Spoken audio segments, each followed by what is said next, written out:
नमस्कार दोस्तों, मैं दिखाता हूँ आपको हॉरर स्टोरी और आप सुन रहे हैं हॉरर कहानी, वो भी हॉरर दृश्य की जुबानी।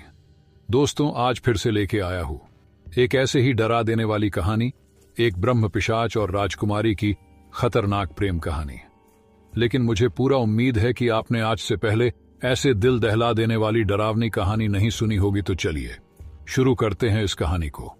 कई 100 साल पहले विशालगढ़ राज्य में एक ऐसी राजकुमारी रहती थी जिसकी सुंदरता पूरे राज्य में प्रसिद्ध थी।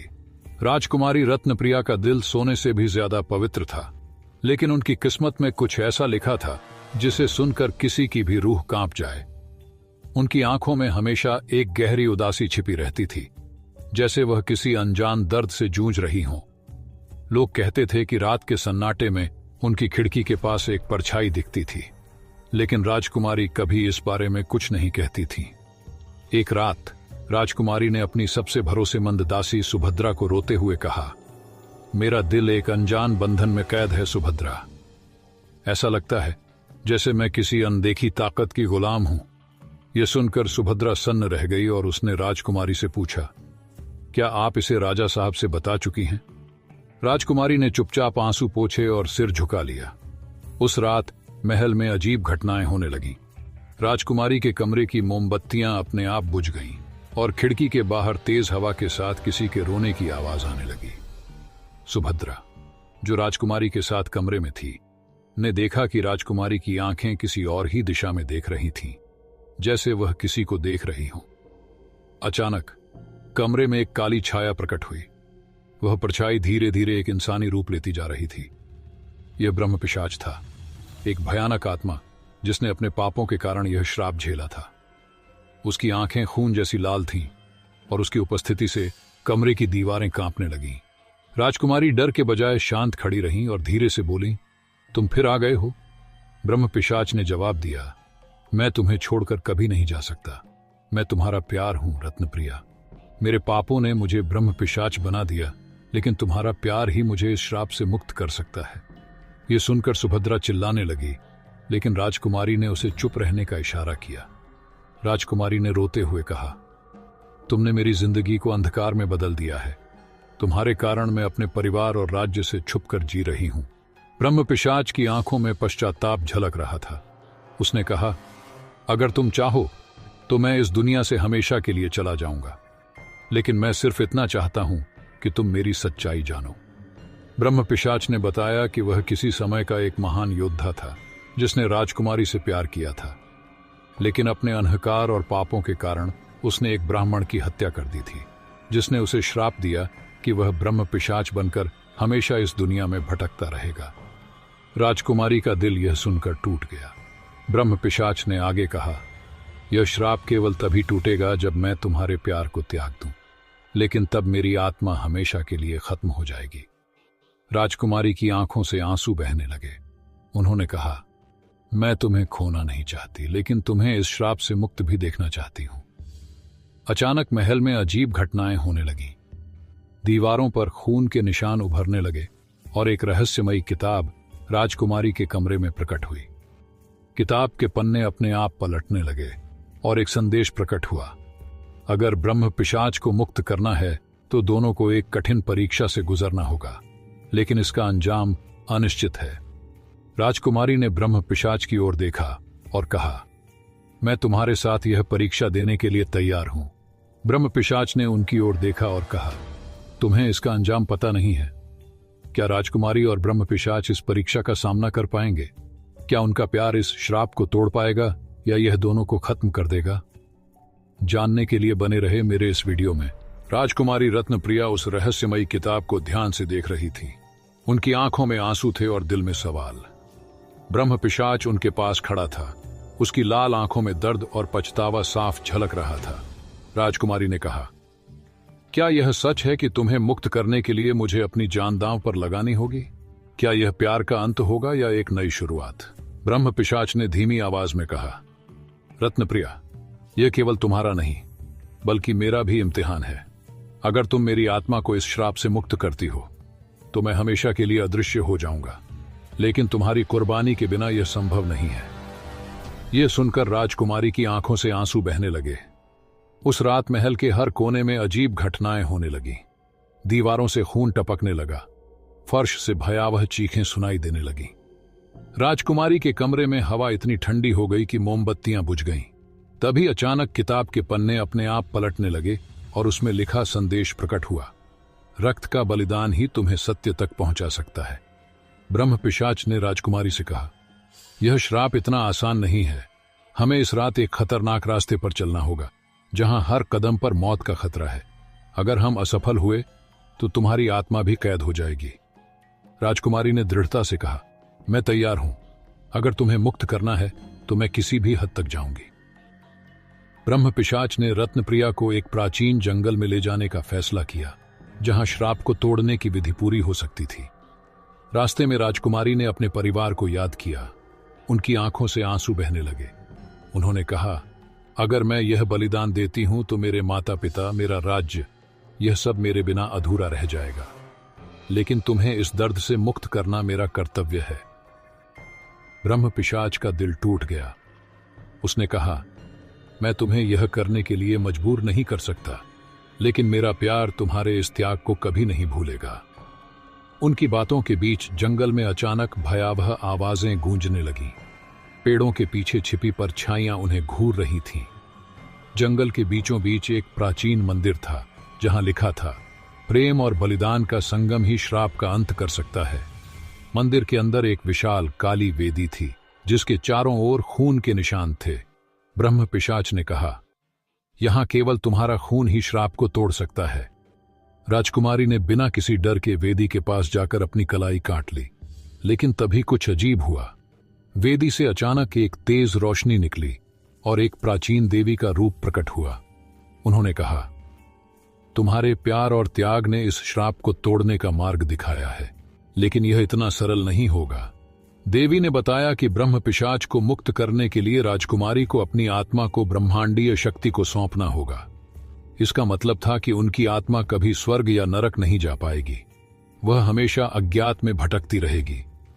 राजकुमारी ने यह सुनकर अपनी आंखें बंद कर लीं और कहा, मैं तैयार हूं। अगर मेरा प्यार सच्चा है तो यह बलिदान मुझे स्वीकार है। देवी ने चेतावनी दी, यह अंतिम निर्णय तुम्हें और ब्रह्म पिशाच दोनों को हमेशा के लिए बदल देगा। अगर तुमने इसे पूरा किया तो तुम्हारा नाम इतिहास में अमर हो जाएगा, लेकिन तुम्हारी कहानी एक दुखद दास्तां बनकर रह जाएगी। क्या राजकुमारी का बलिदान ब्रह्म पिशाच को मुक्त कर पाएगा? क्या उनके प्रेम की यह परीक्षा अंततः उन्हें मिलन का सुख देगी, या यह बलिदान दोनों को हमेशा के लिए अलग कर देगा? जानने के लिए बने रहे मेरे इस वीडियो में। रत्नप्रिया ने एक कागज और कलम लेकर ब्रह्म पिशाच के सामने बैठकर कुछ लिखना शुरू किया। उसकी आंखों में दर्द था, पर उसकी उंगलियां तेजी से कागज पर चल रही थीं। उसने अपना प्रेम पत्र ब्रह्म पिशाच को सौंपते हुए कहा, अगर मैं इस यात्रा में कहीं खो जाऊं तो यह मेरी आखिरी बात समझ लेना। ब्रह्म पिशाच ने पत्र पढ़ा। उसमें लिखा था, प्यारे पिशाच, तुम्हारा श्राप तुम्हारी पहचान नहीं है। मेरा प्रेम तुम्हारे अतीत की काली छाया को मिटा सकता है।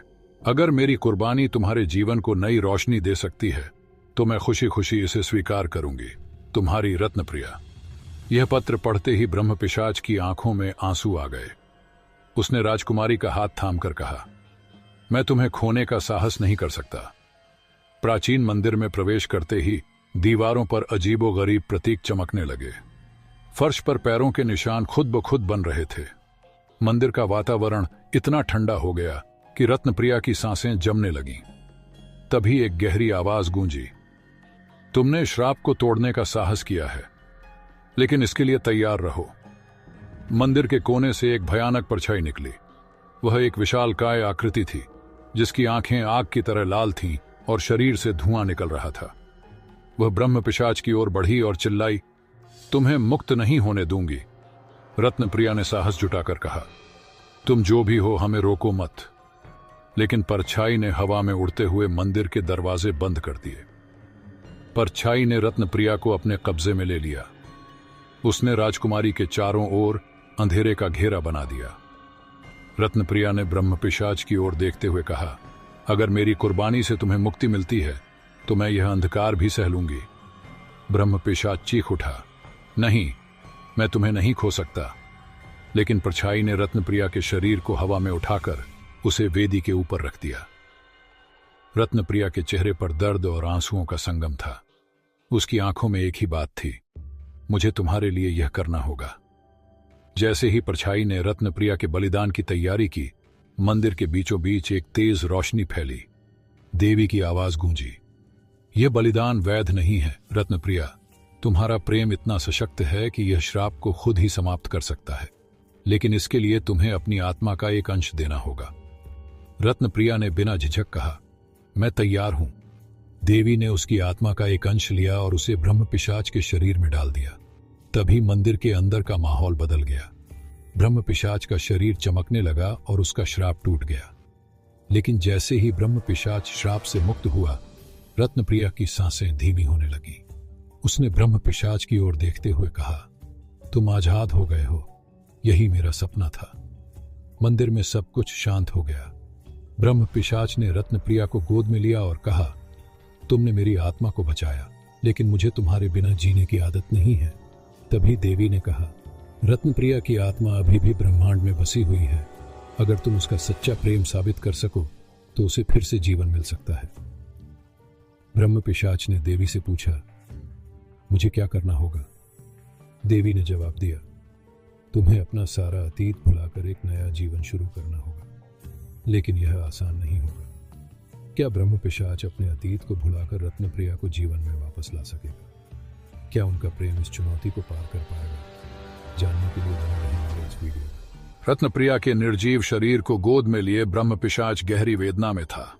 उसके चारों ओर मंदिर के दिए बुझ चुके थे और चारों ओर घना अंधकार छा गया था। उसकी आंखों से आंसू बहते जा रहे थे। उसने आसमान की ओर देखकर कहा, हे देवी, क्या यह मेरी सजा थी? क्या मेरा प्रेम इतना कमजोर था कि मैं उसे बचा नहीं सका? मंदिर में अचानक से हल्की रोशनी फैलने लगी। देवी की आवाज गूंजी, तुम्हारा प्रेम कमजोर नहीं था, लेकिन बलिदान के बिना मुक्ति असंभव है। रत्नप्रिया का त्याग अमर प्रेम की पहचान है। देवी ने ब्रह्म पिशाच से कहा, अगर तुम सच में रत्नप्रिया को वापस पाना चाहते हो तो तुम्हें अपने अस्तित्व का सबसे बड़ा बलिदान देना होगा। तुम्हें अपनी सभी शक्ति और अपनी अमरता त्यागनी होगी। ब्रह्म पिशाच ने बिना सोचे कहा, मैं तैयार हूं। लेकिन तभी मंदिर के कोने से वही अंधेरी परछाई वापस आ गई। उसने चिल्लाकर कहा, मैं तुम्हें ऐसा करने नहीं दूंगी। यह प्रेम तुम्हारी कमजोरी है।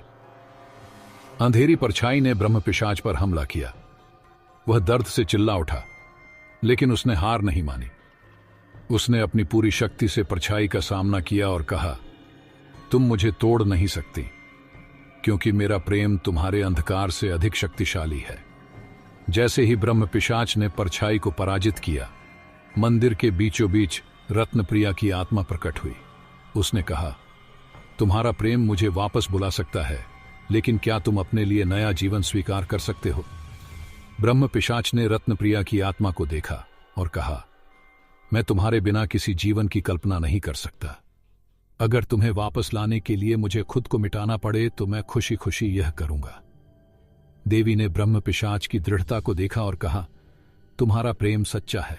मैं तुम्हें और रत्नप्रिया को एक नया जीवन दूंगी, लेकिन इसके लिए तुम्हें अमृता और अतीत का हर दर्द भूलना होगा। तुम दोनों को सामान्य मानव के रूप में नया जीवन मिलेगा। एक तेज रोशनी के साथ मंदिर की सारी ऊर्जा एकजुट होकर रत्नप्रिया के शरीर में समा गई। वह धीरे धीरे अपनी आंखें खोलने लगी। ब्रह्म पिशाच ने उसे देखकर कहा, तुम वापस आ गई। रत्नप्रिया ने उसे गले लगाते हुए कहा, तुम्हारा प्रेम मेरा जीवन है। देवी ने दोनों को आशीर्वाद दिया और कहा, तुम दोनों अब साधारण मानव हो। तुम्हारा प्रेम अब भी अमर रहेगा, लेकिन याद रखना, सच्चा प्रेम त्याग और विश्वास पर आधारित होता है। अपने अतीत को भुलाकर आगे बढ़ो और इस जीवन को प्रेम और करुणा के साथ जियो। मंदिर के बाहर निकलते ही ब्रह्म पिशाच और रत्नप्रिया ने खुद को एक नए गांव में पाया। अब वे सामान्य मानव थे, लेकिन उनका प्रेम पहले से कहीं अधिक गहरा और सशक्त था। सच्चा प्रेम केवल भावनाओं तक सीमित नहीं होता, बल्कि यह त्याग, विश्वास और संघर्ष की कसौटी पर खरा उतरता है। यह कहानी हमें सिखाती है कि प्रेम की शक्ति किसी भी श्राप या अंधकार को मिटा सकती है, लेकिन इसके लिए हमें अपनी स्वार्थपूर्ण इच्छाओं से ऊपर उठना होगा।